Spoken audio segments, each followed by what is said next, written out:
What's up, all sports fans, everyone across the nation? This is Uneducated Sports Talk, and we're coming with you live with our Week 12 recap of the NFL season and headlines. You know what time it is. Stay smart, stay uneducated. Let's go.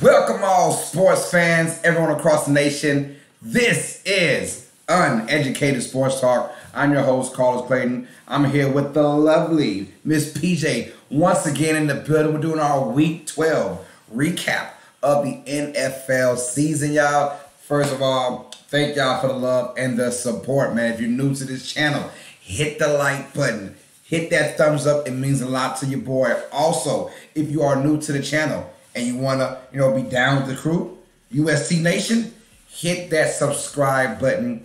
Be a part of Uneducated Sports Talk. Mind you guys, we're at 377 subscribers and counting. When we get to 500, someone is going to win $100. Will that be you? Find out how you get there. Subscribe to Uneducated Sports Talk and be part of the UST Nation, y'all. That being said, Week 12 was crazy and it went down as another really good week, fascinating week full of big-time stories. We had a Thanksgiving weekend, so happy late Thanksgiving to all the above. Also, we had just a lot of tight-knit games, and a lot of good games. A few blowouts here and there, but that's every week pretty much in NFL history. There's going to be a blowout or two in every week, but nonetheless, a pretty good week of good action once again. Look at my Week 12 record. A round of applause for myself as I'm finally back in the winning column. After 4 straight dismal weeks, we go to 10-5 for this week of Week 12. 10-5 for Week 12. Read them and weep them. Our overall record is 102-77 and 1 tie. And we have something new now. We have our donation leaders and our Cash App leaders right now. Our Cash App leader right now is $10 from Old Head Deuce 22. And Streamlabs donation leader is TJ Tracy 2378 with $5. So thank y'all for that, man. If you want to get to the Cash App, man, the Cash App is $Uneducated Sports Talk. And the Streamlabs donation is in the description. It's in the link down below in the description. Click on that and you can donate however you want to do, man. TJ Tracy, what's good, man? He says, hello, how are you today? And I definitely did have a better week. I did. 4 weeks of being dismal. Horrible records. I finally swapped it around. 10-5 is our record for this week. So we got a lot of picks right. Finally using that noggin. It wasn't as many upsets this week as we are accustomed to seeing in the NFL. So yeah, man, we got it right, man. Shout out to that boy TJ Tracy 2378. Like I said, it's our Streamlabs donation leader with $5 on the board, y'all. So those are ways that you can go ahead and donate to the channel if you would like to. That being said, let's get right into Week 12. We had a little turkey dinner. We had the start of a 3-game, a triple header for Thanksgiving. Probably the last 4 or 5 years now they've done it that way. But the first game, always pretty much Bears at the Lions. Bears get a 16-14 win. Look, this game, we've all petitioned for it to be out of Thanksgiving. We all said, man, please, can it go? Can it go? Can it go? Well, it's not going anywhere forever because this is tradition, right? Bears win 16-14. Andy Dalton has some big plays with Darnell Mooney. He came up big in this game for Thanksgiving-wise. And the Lions had their chance. As a matter of fact, it took a 14-13 lead going late, but the Bears with a game-winning field goal, a nice drive by Andy Dalton and company to win that game 16-14 at the Lions. And give them credit where credit is due. The Lions are playing hard. They have not won a damn game yet this year, but they're 0-10-1. But they've lost by a game-winning field goal, I believe, 5 different times this year? It feels like it's 5. It might be 4. But they have been, just hurt all season long by the game-winning field goal. But they are playing hard. So shout out to the Lions for playing hard. They lose 16-14. The Bears, with that victory, they stay in playoff contention. They're at 4-7 now. And the Bears, look, they have more aspirations than the Lions. So this is a big win for the Bears, and they needed it. And Andy Dalton didn't look all that bad. But mind you guys, it was against the Detroit Lions. 16-14 is our score. Our mid-game, which is the best game of Thanksgiving, it might have been the best game of the NFL, honestly, for Week 12.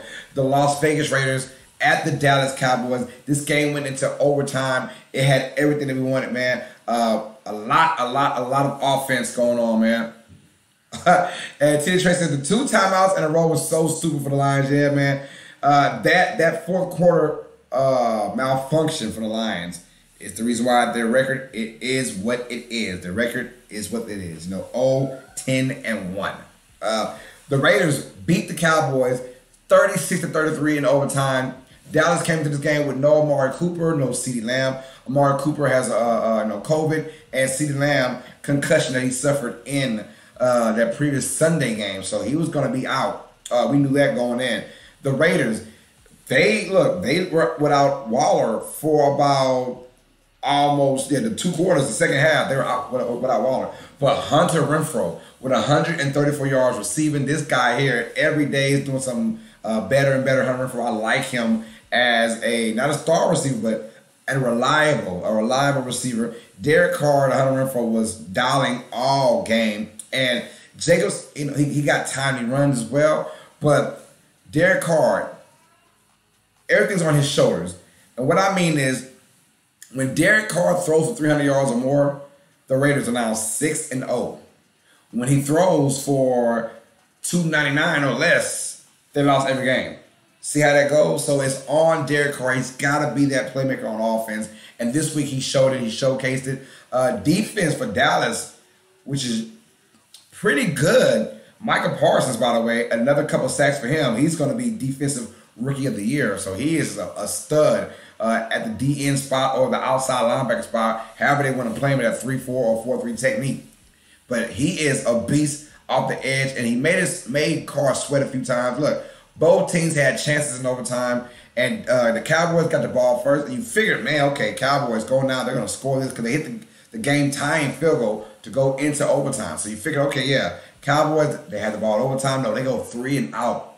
Dak Prescott had a decent game, as a matter of fact. He had a really good game. Nothing too bad for Dak Prescott. And they still lose this game. I mean, you're out your 2 best receivers. It's going to be tough, but the offense is still rolling. So this is more on an indictment toward the defense of Dallas. And they may be reverting back the last couple of weeks now. It feels like Dallas has been struggling on defense. Raiders get a big win to stay in playoff contention in the AFC because, man, if you lose 1 or 2 games, you might drop 3 or 4 spots. Cowboys still remain the NFC East leaders right now, but you have Washington football team, who's now in the 6th seed. We'll talk about that in just a moment. I mean, now in the 7th seed in the wild card. They're coming. Eagles with a stunning loss, but they're still coming as well. Trace says Derek Carr is the only thing keeping that franchise from falling apart on the field and off it. Amen to that. You are not lying about that. Derek Carr needs more recognitions as one of the better quarterbacks in the NFL, and I think he is one of the best quarterbacks in the NFL. Just give him time. Give him time, and he's going to dial it up, man. So Our late game, the Bills take on the New Orleans Saints. My New Orleans Saints, that was tough to watch. Buffalo gets a 31-6 victory. And mind you guys, this Saints squad, 18 injured players, majority of them on offense.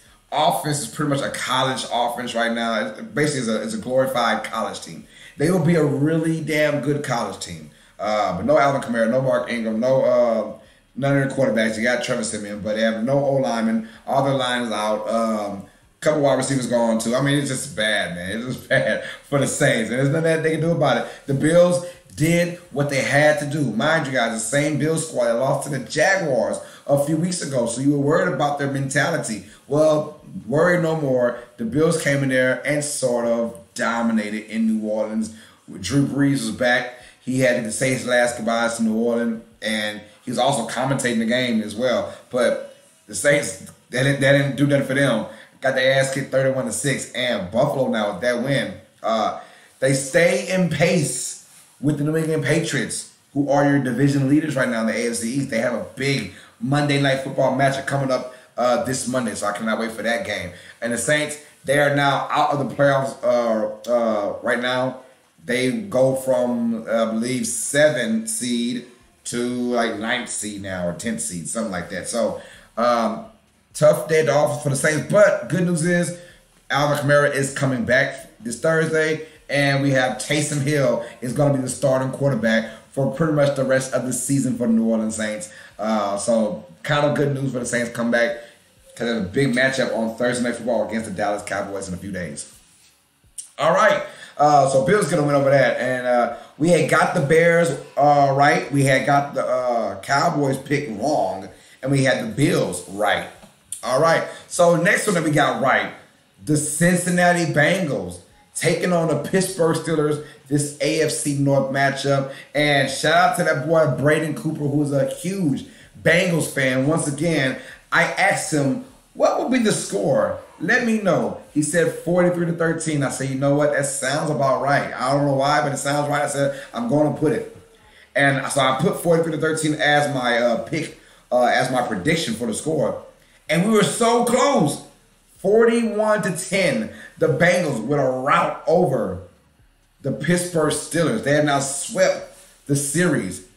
41-10 is the final score. Joe Mixon had himself a day, ladies and gentlemen.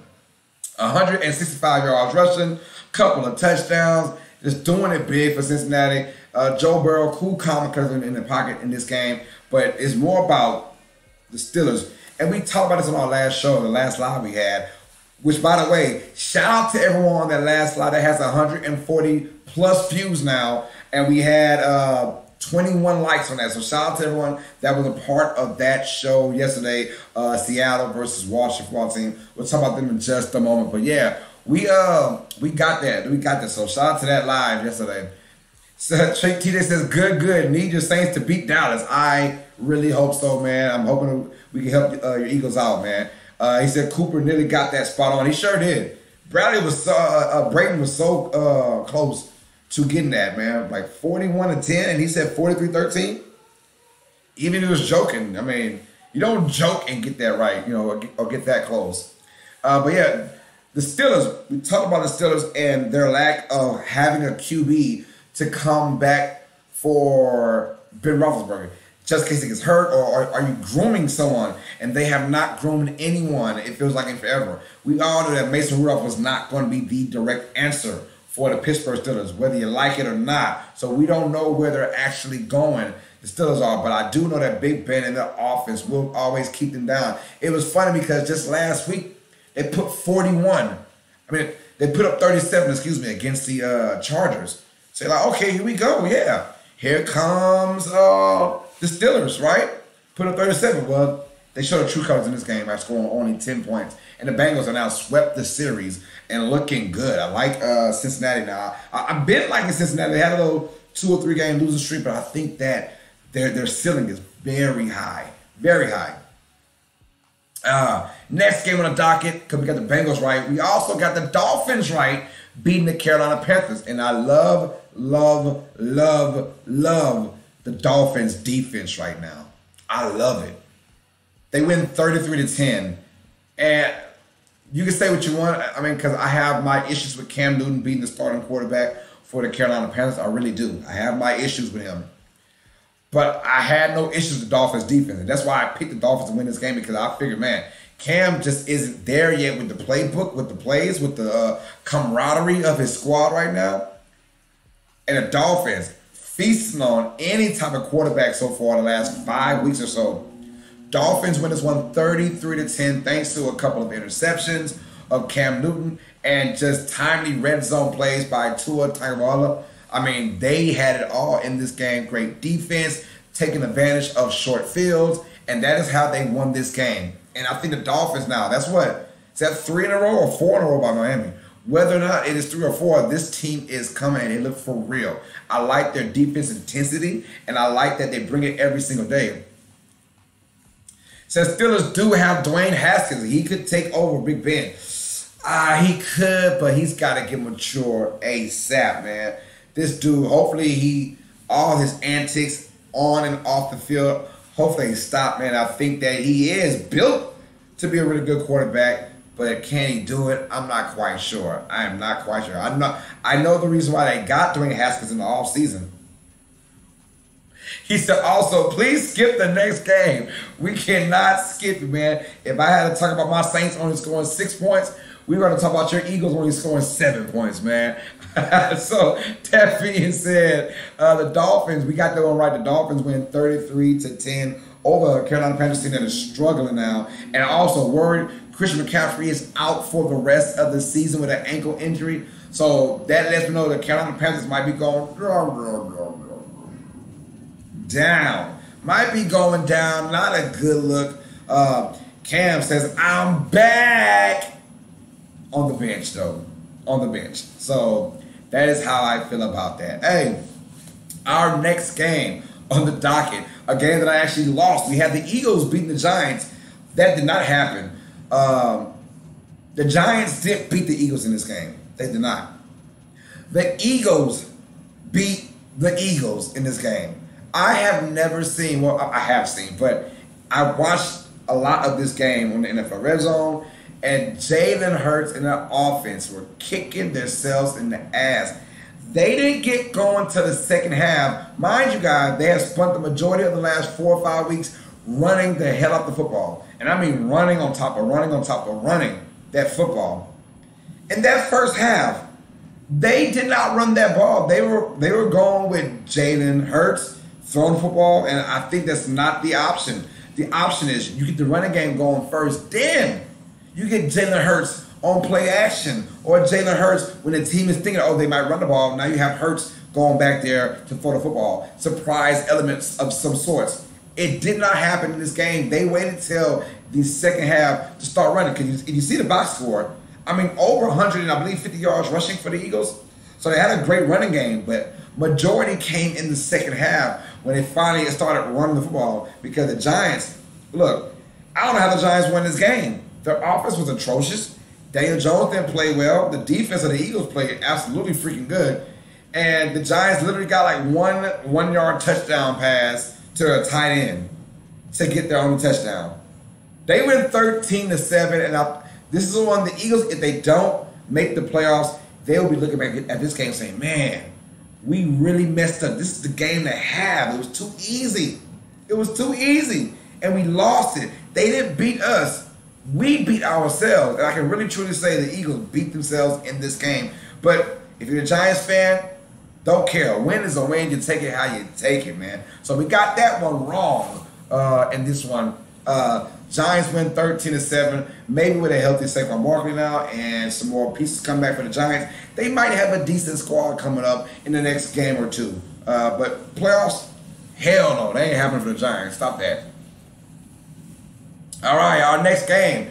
The Tennessee Titans at the New England Patriots. And the Titans are missing Julio Jones, A.J. Brown, and Derrick Henry, and that is not a good recipe when you're facing the New England Patriots in this vaunted defense right now.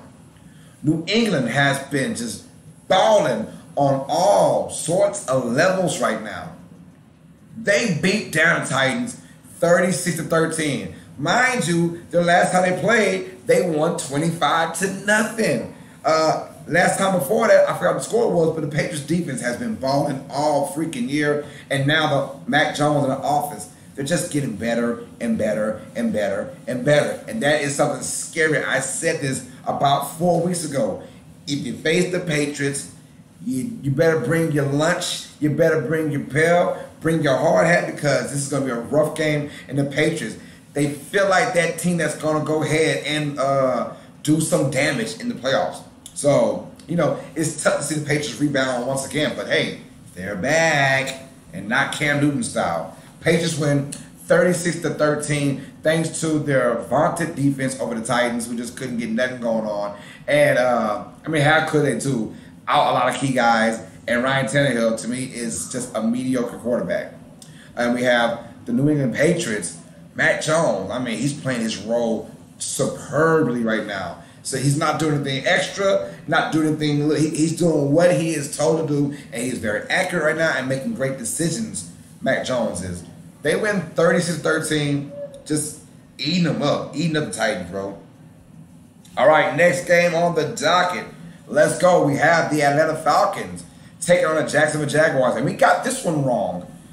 We picked the Jaguars to win, I think 13-9 was our pick. But no, the Falcons actually showed some grit on the road against a really decent Jaguars defense that's been coming on as of late. But the Falcons got it done with the run game.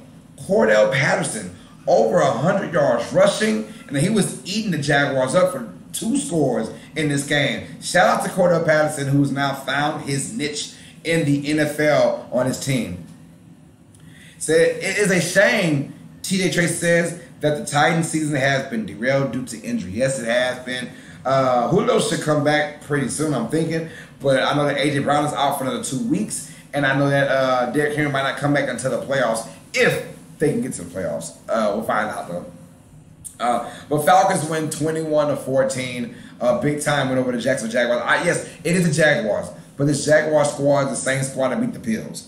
They're still in the NFL, which lets me know that Falcons win this game was, kind of good.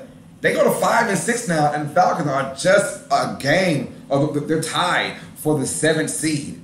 And they're in 2nd place now. They go over the New Orleans Saints in 2nd place for the NFC South.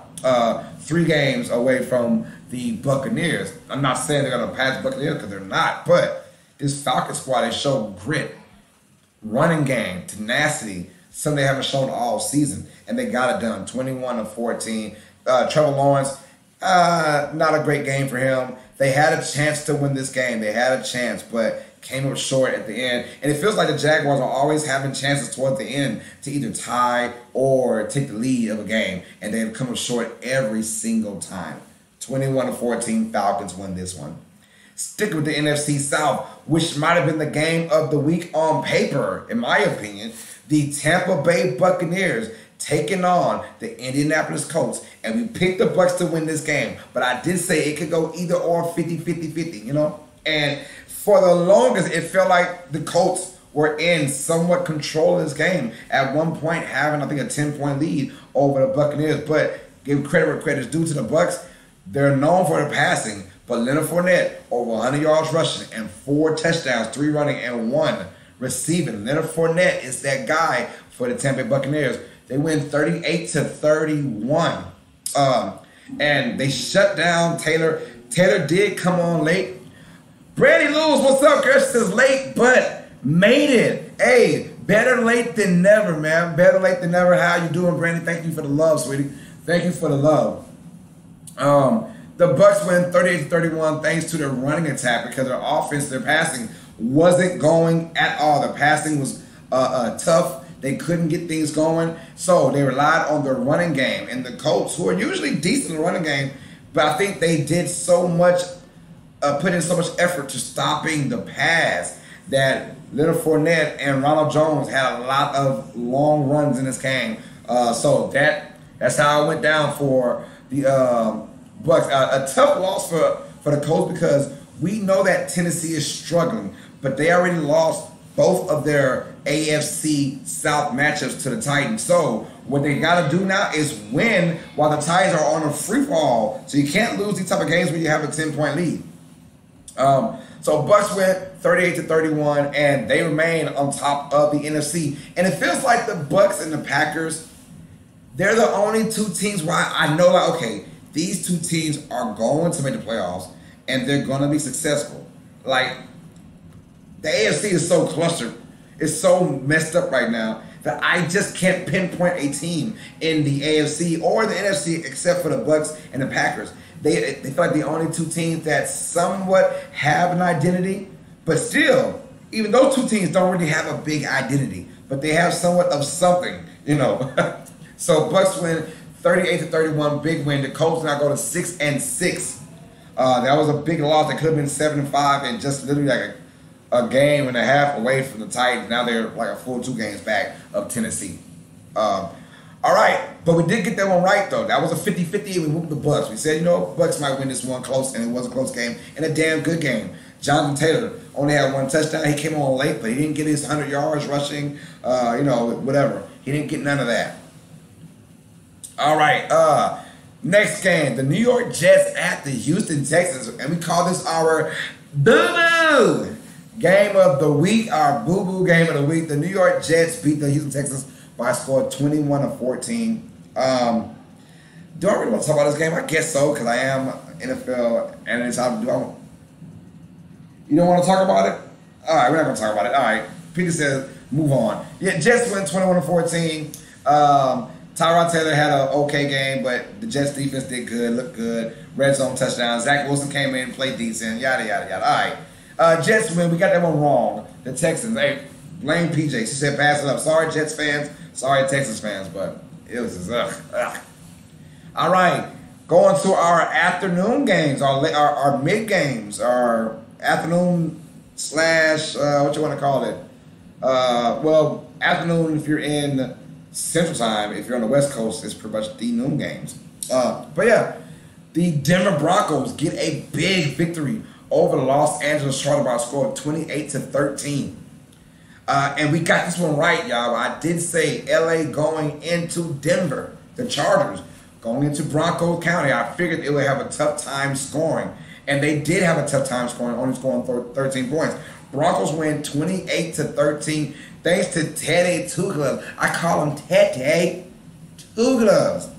And that Broncos defense. Boy, they're like Jekyll and Hyde, the Broncos defense. I mean, they look either like downright a badass defense, and then the next minute, like, what's wrong with your defense, man? We're giving up big runs and big plays, so they're up and down. But when they're on, they are on, and they look like a Super Bowl caliber defense when they're on. And they get a big 28-13 win. Williams, the rookie running back, he had a great game with a touchdown and a lot of rushing yards. Him and Melvin Gordon had a great game. That dynamic duo right now, they both have at least 500 rushing yards, the only tandem in the NFL right now that have at least 500 rushing yards each. They did that, and look, Herbert, I've been saying this, they win when Austin Eckler has a monster game. If Eckler's involved, they usually win. When Eckler's not involved, they usually lose. He did get a touchdown, but that's pretty much it. They went the trio of running backs, which I don't like, and it kind of hurts them because Austin Eckler is special, not just at the running back, but catching the ball out the backfield. And they don't use that dynamic too often lately. So Broncos with a big win, 28-13. They go to 6-5 now, and they're tied with the Chargers at 6-5. So they basically passed the Chargers up. And now they're looking like, are they the number 3 seed in the AFC West? Right, the AFC West is crazy. All 4 teams above 500 after 11 games. That is crazy. All right. But we did get that one right, though, so kudos to us, because that was a game that a lot of people would probably pick the Chargers. All right, and our next game on the docket, we have the Minnesota Vikings at the San Francisco 49ers, and we got this one right as well. And we see TJ Trace says crazy to think that the Broncos would rather have an injured Teddy Bridgewater than a healthy Drew Lock.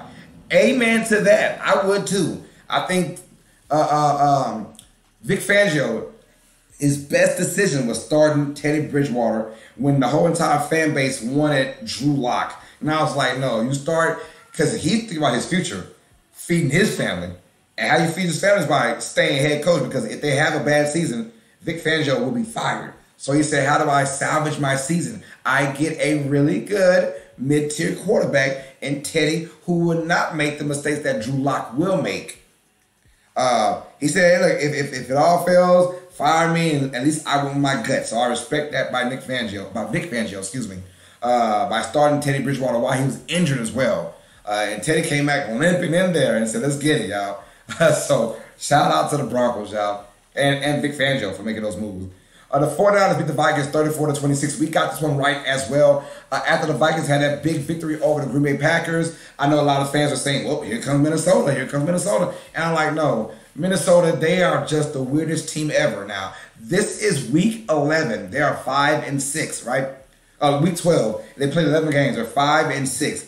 They have had a 7-point lead in every game they have played so far this season.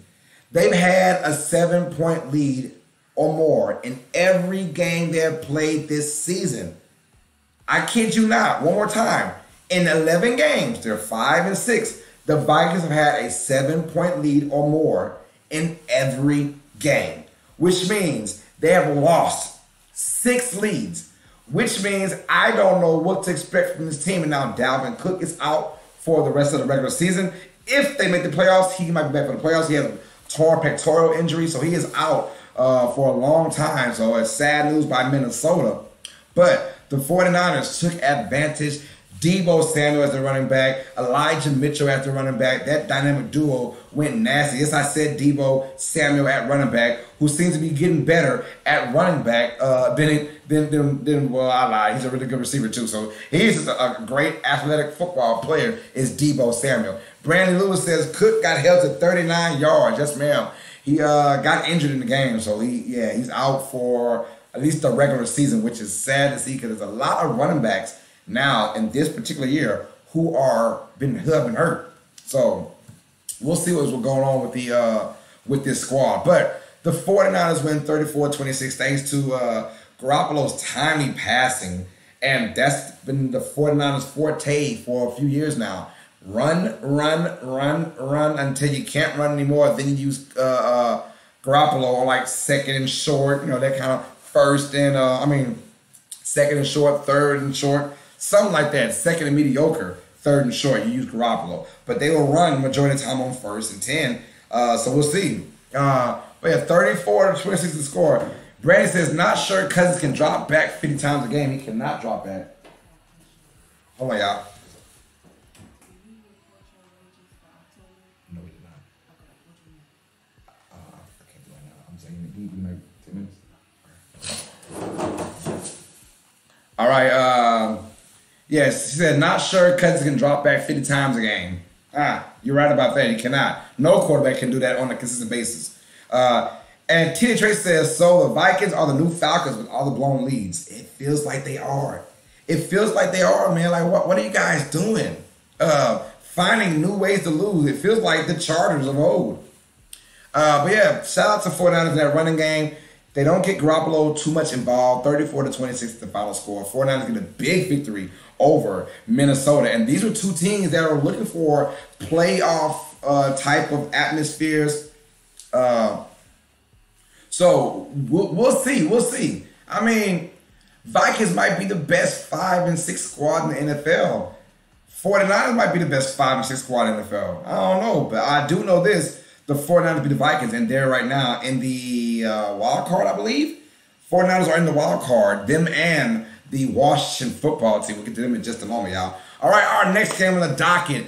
And this, on paper, might have been the best game outside of Tampa Bay and Indianapolis. We have the Los Angeles Rams at the Green Bay Packers. Brandon Lewis, as a Packers fan, TJ, I approve that statement about the Vikings being the new Falcons. I agree with you. And speaking of Packers, I know that she was happy about this one. The Rams go into Lambeau Field and take the L by a score of 36-28. And this game, it should have been a lot worse than what it was.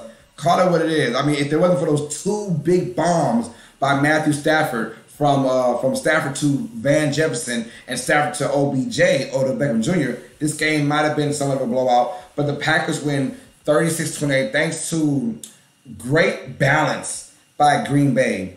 I don't know how many times they passed and ran, but I do know it was probably even. They ran the ball a lot with not only Aaron Jones, who had a very mediocre game, but it was the A.J. Dillon show, in my opinion, and they were grinding out runs. Dillon can turn a 1-yard loss into a 4-yard run just by moving his big thighs. That's what he does, man. A.J. Dillon's a freak of nature, and when it gets cold, and it was getting cold out there, one thing I said, L.A., the Rams, they have played too many games in just beautiful, conditioned times.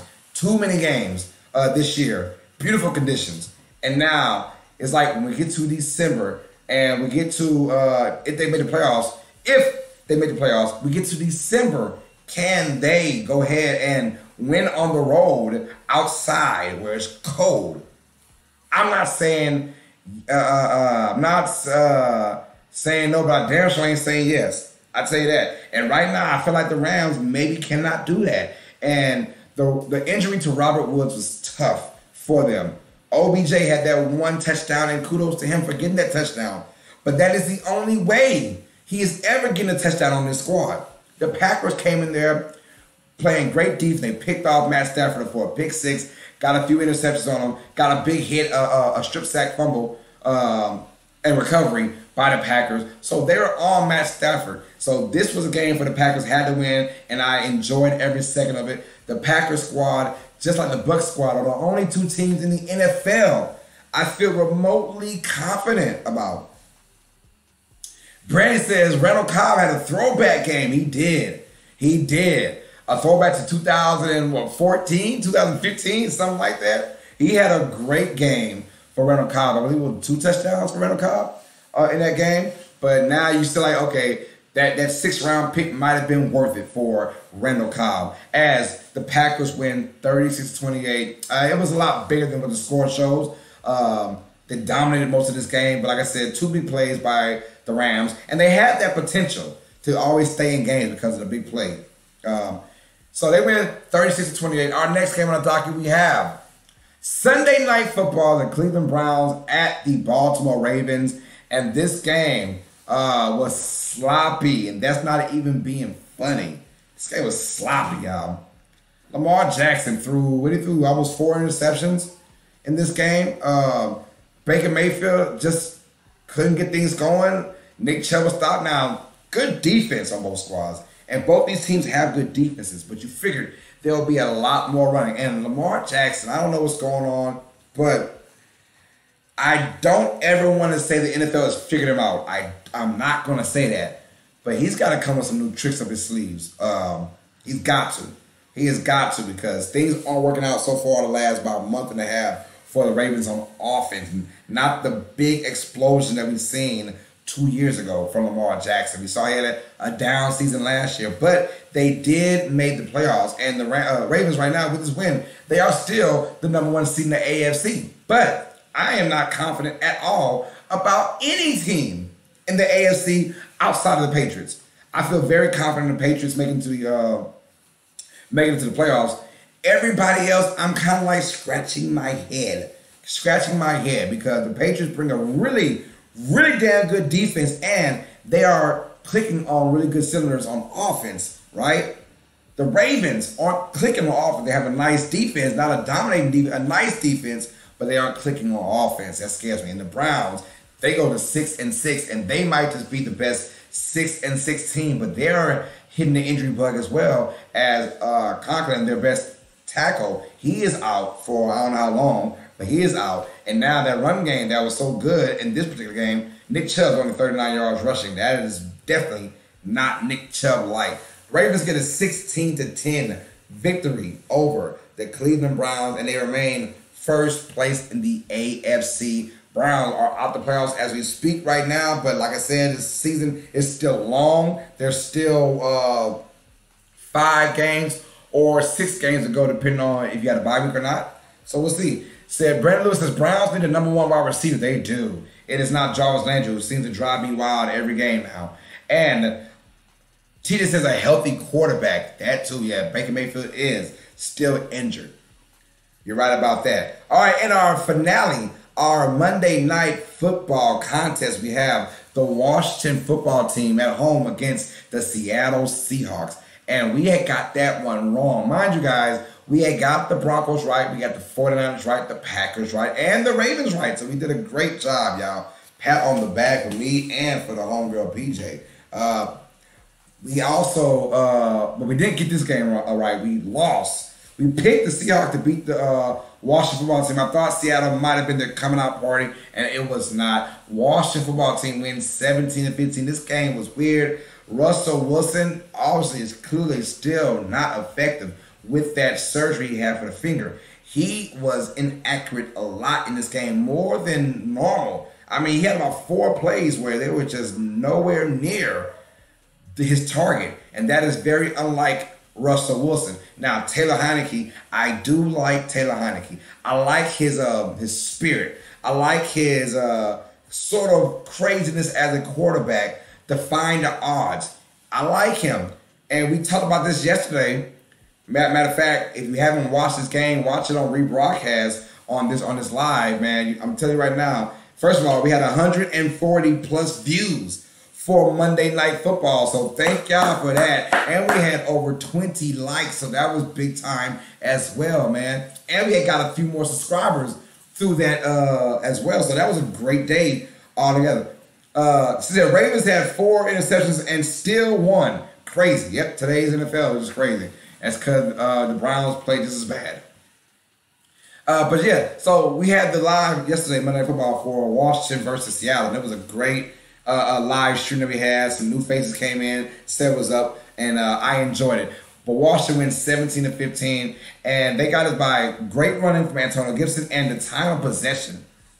Because they weren't going deep. They weren't getting big time plays. They were getting 7 yards here, 8 yards there, 5 yards here, 10 yards there, 9 yards there. Every time, and that is how you eat up your time of possession. They nearly doubled Seattle in time of possession.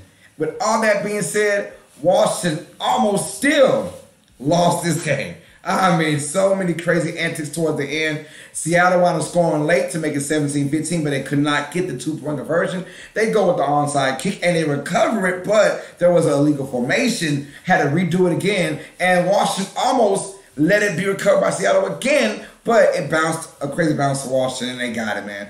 That was a ball game right there. I really thought Seattle was going to have that thing and kick a game-winning field goal from about 55 yards. That's what I was feeling like. But Washington, nonetheless, with that win, Washington is now in the 7th seed of the NFC. They went from the 11th seed to the 7th seed off of 1 win because they won 3 games in a row now.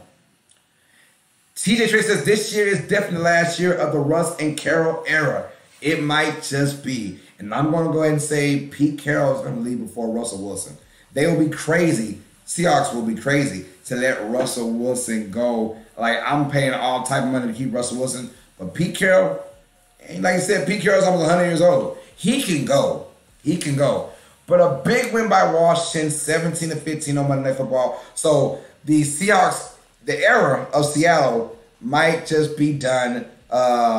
They had a great run from 2012 to 2020. We're talking about 9 years of playing great football, of Russell Wilson being one of the best quarterbacks in the NFL and doing his thing. The Seahawks are now 3-8 and pretty much out of playoff contention. But then again, this season is still up for freaking grabs. I mean, if they can win 4 games in a row, they'll be right there, right? They'll be right there. So you never know. But Washington wins this 17-15. And that is our Week 12 recap with our headlines as well. Hope you guys enjoyed this conversation. Thank y'all for the love and the support, man. If you're new to the channel, hit that like button.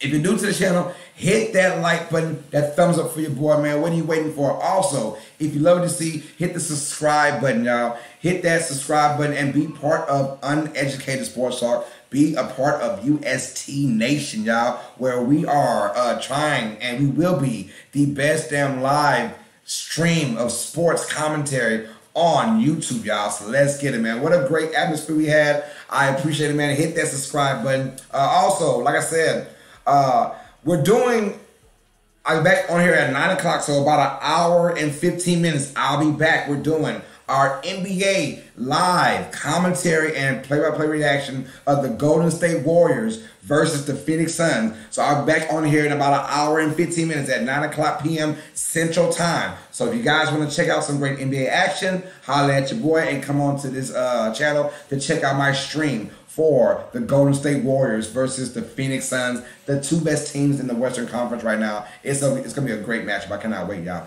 That being said, man, thank y'all for the love and support, man. And if you guys are on here, thank you for watching us on live or on rebroadcast. I appreciate it. Brandon, thank you so much, sweetie. I appreciate the love, y'all. I appreciate the love. And I do for you guys, not even trying to sound all sappy, whatever. Tina says, great recap. Brandon says, great content. Thank y'all for being great listeners and just awesome subscribers. Y'all my OGs, man. So I'll see you guys at 9 o'clock for the Golden State Warriors versus the Phoenix Suns, our NBA live commentary and play-by-play reaction. For the homegirl, PJ, it's your boy, Carlos Clayton. This is another episode of Uneducated Sports Talk. As always, sports fans, you guys know what time it is. Stay smart. Stay uneducated. Peace. I love you, mama. We are out, y'all.